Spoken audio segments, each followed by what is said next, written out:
Dari hasil pelaksanaan kegiatan ini, It's time to saya harapkan begin nanti the ninth kita lesson. dapat saling berdiskusi, menerima refleksi dari Bapak Ratno dengan di kelas, dan semoga nilai dan etika dapat diterapkan dalam kehidupan sehari-hari. Matur suwun. Assalamualaikum warahmatullahi wabarakatuh. Terima kasih untuk Bapak Ferry atas pemaparan laporan orientasinya. Untuk kali ini memasuki yaitu refleksi. Monggo Bapak.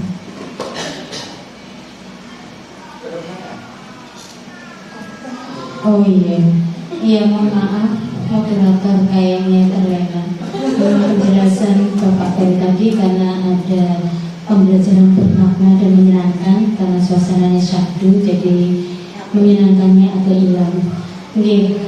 Untuk selanjutnya untuk peserta mungkin ada pertanyaan karena tadi ada beberapa istilah yang perlu dipertanyakan, mungkin ada pembelajaran bermakna dan lain sebagainya. Monggo Ibu.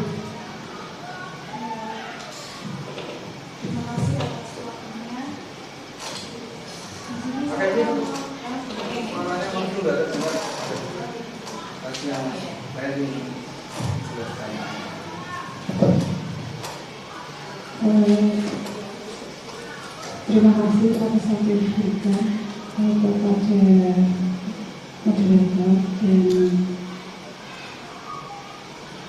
kita langsung ke Pak Ferry. Saya mau melihat yang RHK yang keempat. Di situ kan tadi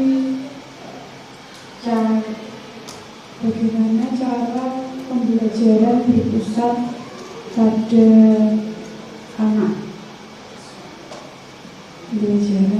pembelajaran bermakna ya. Yang mau saya tanyakan itu bagaimana apa itu pembelajaran bermakna dan bagaimana Anda melaksanakan pembelajaran tersebut sehingga terlaksana pembelajaran berpusat pada siswa. Di intinya yang mau saya tanyakan, apa itu pembelajaran yang berpusat pada siswa?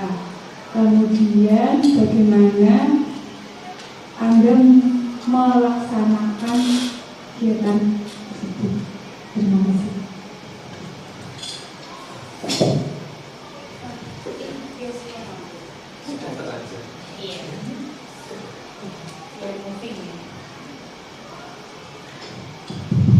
Terima kasih Bu Ece.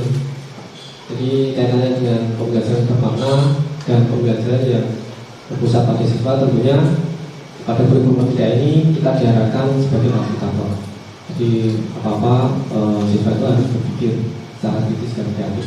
Nah, pada matematika di SMA Negeri 1 Gerobokan nanti pada DAI ke-6. Jadi di SMA kami istilahnya DAI ke-6 Bapak. Jadi 2 mingguan. Jadi nanti ada audit kelas. Ada 2 kelas nanti kita bawa ke tempat wisata. Di situ nanti ada namanya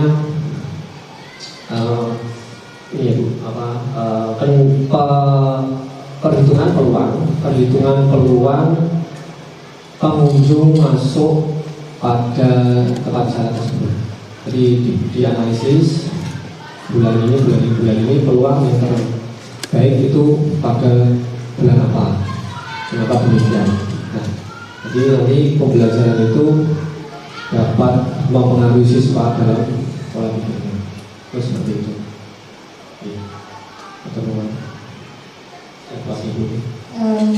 Untuk jawaban dari Bapak Ferry, gimana Bu Ece? Sudah apa belum? Sudah. Untuk peserta yang lain?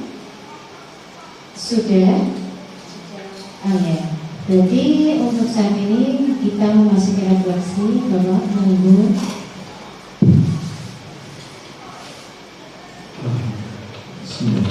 Assalamualaikum warahmatullahi wabarakatuh.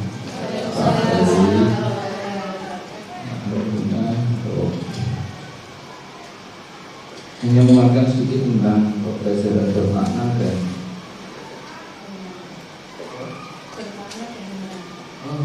menyenangkan siapa?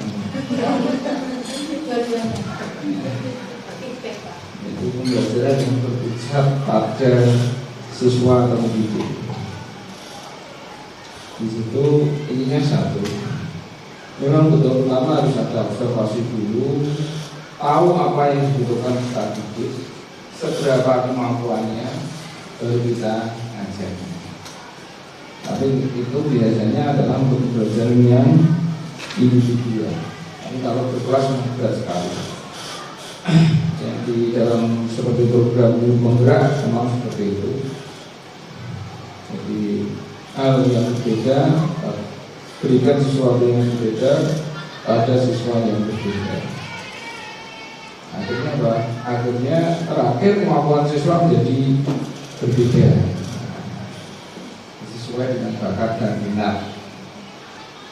Jadi tanpa standarisasi. Yang membuat kita juga kebingungan saat PPDB kemarin ya. Saya yakin bukan sama ya. Jadi nilai 9 di sekolah asal SLTPA berbeda dengan asal SLTPB. Dulu ini SMA terus isi semua pimpinan apa lagi. Tapi nggak apa-apa. Jadi itu semuanya adalah tugas kita untuk mencerdaskan kehidupan bangsa. Jadi yang namanya bermakna itu siswa itu mendapatkan sesuatu itu dengan ikhlas, dengan senang, tidak terpaksa. Padahal kalau dari teori yang lama mengatakan pendidikan itu berhasil khususnya untuk peserta didik yang masih sifatnya malas belajar dan terus itu harus dalam tanda petik ada semacam tekanan. Seperti saya dulu berhasil karena guru saya kelas 3 SD itu keras sekali. Akhirnya workshop itu sinau dan sebagainya. Dengan perubahan paradigma sekarang, anak sekolah harus senang. Kita harus bisa membuat anak itu senang untuk menerima ilmu. Nah, ini yang agak berat memang. Tapi bagaimanapun karena itu adalah perubahan paradigma atau perubahan pendapat harus kita ikuti terus. Oke, saya sudah cukup puas. Jadi yang namanya penerapan nilai berakhlak, tiap aspek atau output kegiatan tidak harus satu, bisa 2, bisa 3, atau semuanya ikut masuk. Dan tidak harus ada yang di sini semua, jadi tidak harus harmonis, akuntabel, kompeten, berorientasi pelayanan. Yang berakhlak banyak sekali, tapi tidak harus itu ya. Jadi ini teman-teman semuanya untuk tetap berkolaborasi dan tetap mencari ilmu yang baru ya. Jadi tidak usah semuanya textbook ya. Jadi, misalkan diberi oleh saya atau diberi oleh dari pelajaran daring itu kemarin beriannya seperti itu Pak, tapi juga harus kreatif. Yang diberikan itu untuk tahun berapa ya. Kemarin saya lihat laporannya itu ada yang visi-misi gubernur yang lalu, jadi tidak korupsi bukan korupsi itu kan yang lalu. Jadi sekarang kan sudah PG, tapi teman-teman juga ada kreatif 2025 sudah dipakai untuk 2002. Jadi kadang-kadang seperti itu. Iya, materinya kreatif, bagus. Ya itu harus kita tuh menerima sesuatu juga tetap selektif. Saya pernah pengalaman ketika kuliah sudah terjadi. Teman saya itu dengan PD-nya mengambil pendapat luar biasa. Tapi sang dosen pusing, ternyata pendapatnya itu dari Google. Tanpa dilihat sumbernya siapa. Ternyata sumbernya adalah anak SMA. Jadi mendapat anak SMA agak vokal, berseberangan, dipakai oleh mahasiswa S2. Ketika sang dosen pusing itu berpendapat dengan SMA. Jadi kita ketika mendapatkan ilmu sesuatu itu memang harus selektif. Lihat, ya, seperti jabatan, semuanya nanti di laporan jabatan tetap jadi guru ahli pertama. Guru pertama ya. Ini ada guru ketiga K, ada yang jabatan guru bahasa Jawa, bukan bahasa tapi bahasa. Habis mandi itu kali. Atau paduannya malam Jumat saya belum tahu ya. Itu versi bahasa Jawanya Pak. Bahasa. Bukan bahasa, ini bahasa. Jadi itu, jadi hal-hal seperti itu kadang-kadang hal kecil tapi ya, kita harus sadar. Yang kedua, orientasi yang Bapak Ibu dapatkan adalah dari orang-orang berkomponen dalam negeri. Jadi kadang-kadang berbeda dengan di dunia pendidikan. Jadi ketika laporan panjenengan semua saya tutup dari bab 2 ke 3 ini lepas, seakan-akan tidak nyambung. Karena di bab 2 itu OPD tingkat provinsi, yang bab 3-nya tingkat satuan pendidikan. Ada yang lewat. Yang lewat mana? Ya, dinas pendidikan provinsi ini juga yang terlewatnya gitu. Jadi harusnya urutannya itu ya. Mungkin semoga besok ada perubahan di tahun depan. Jadi kalau ada perubahan itu kan enak, bisa runut jadi dinas. Jadi dari tingkat provinsi terus ke dinas pendidikan baru ke sekolah. Kalau cabdi biasanya kan hanya cabang dinas itu. Nah, ini kan yang dilewati dinas pendidikan provinsi. Jadi kalau saya baca saya kan sepas antara bab 2 dan bab 3. Kalau 3 dan 4 pasti nyambung. Karena di bab 3 tingkat sekolah, bab 4 sudah RHK dari kepala sekolah.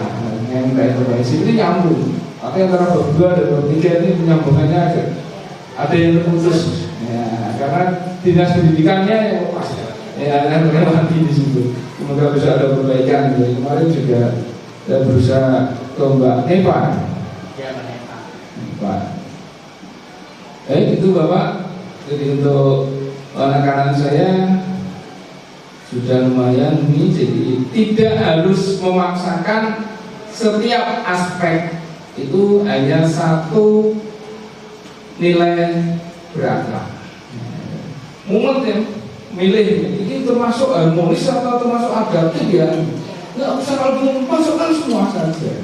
Jadi satu aspek itu mungkin meliputi semua nilai, nggak apa-apa. Jangan dipaksakan milih. Pak saya bingung milih Pak, ini termasuk harmonis atau tabel atau apa? Kalau memang bisa masuk duanya ya nggak apa. Jadi kadang-kadang nilai itu satu kesatuan. Contohnya, misalkan ini ada refleksi pembelajaran tahun lalu. Melakukan refleksi pasti harmonis betul. Aku tampil harus. Tapi juga refleksi pasti ada kolaborasi juga kan. Nah, dengan guru yang lebih senior, dengan wakil kurikulum dan seterusnya.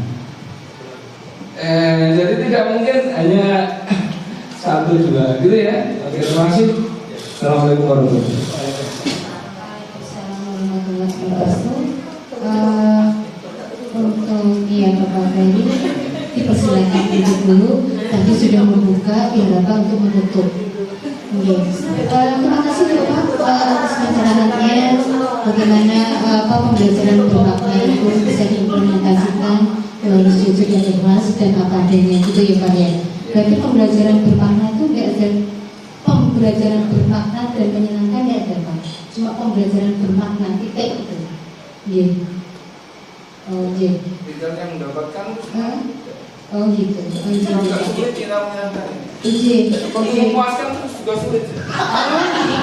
Iya Bapak. Iya. Iya. Dengan kalau nilai memuaskan juga begitu.